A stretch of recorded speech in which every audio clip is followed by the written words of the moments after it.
Hello， 大家好，我们来开始一个好久没有录的 Q&A 时间。我们在教学的过程当中，发觉一个蛮主流会遇到的问题，学过了起形、线稿、上色的这一个阶段，大家就会开始有一点迟疑，甚至有点困惑，好像有种阻力，不太敢下手。背后的心理状况是说，花了好长的时间，很仔细的修改，把一个植物线稿画得很精致，花了很长的时间。如果没有好好的执行上色这个动作的话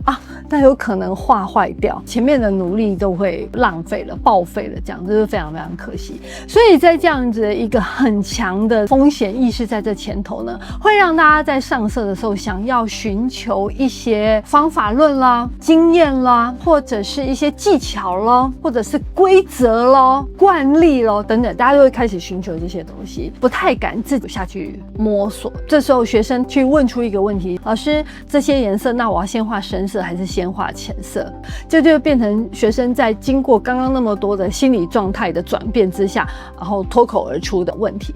也许呢，有的老师他回答你说为了这个安全起见或者是保守起见，我们先从浅色开始，避免画错。有的老师也可能回答说都可以啊，因为这个就是油性色铅笔的特性啊，因为我们今天讲的媒材就是油性色铅笔嘛，因为油性色铅笔的特性就是都可以啊，因为它可以叠色嘛。可是在这一些回答之下呢，你可能不一定满意，因为许多老师他是站在给予建议的这个角色，因为建议就是代表自己还有做决定的空间，可是大家还是仍然很怕为自己做决定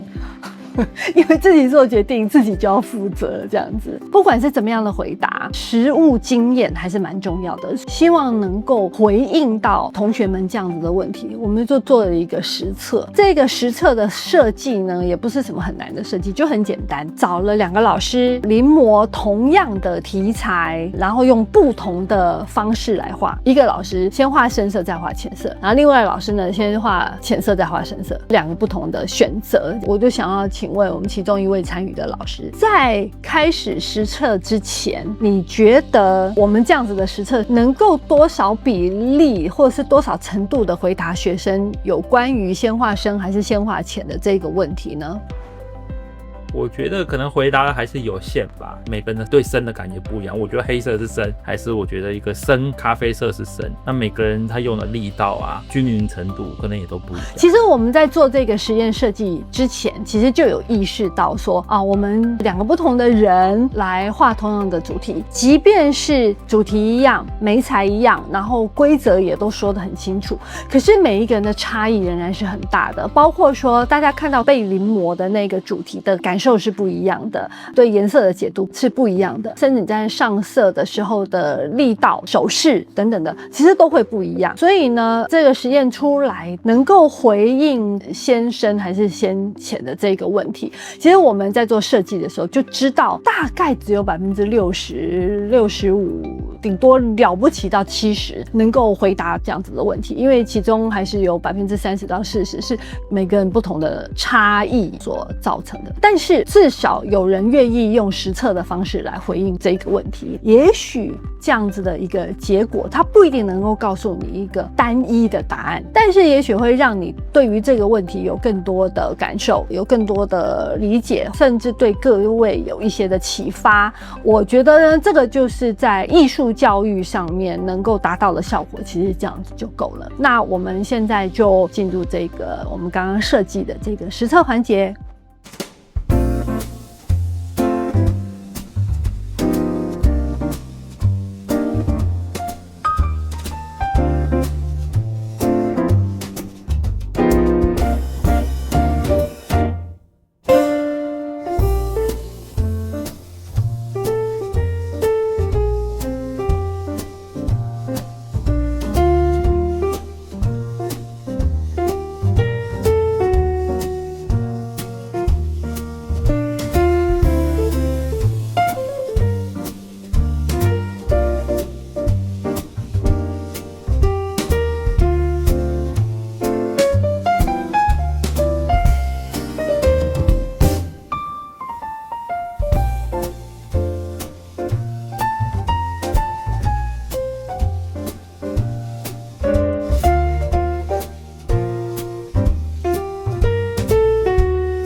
大家对于深色或浅色，我以前听到这个问题的时候，我就会先深或浅，在色彩学里面是不会用深或浅这一个概念来概括的。调整你的思维，就会调整你的问题。回到实物面，你在操作的时候，大家更要重视的几件事情是，每一个艺术家他唯一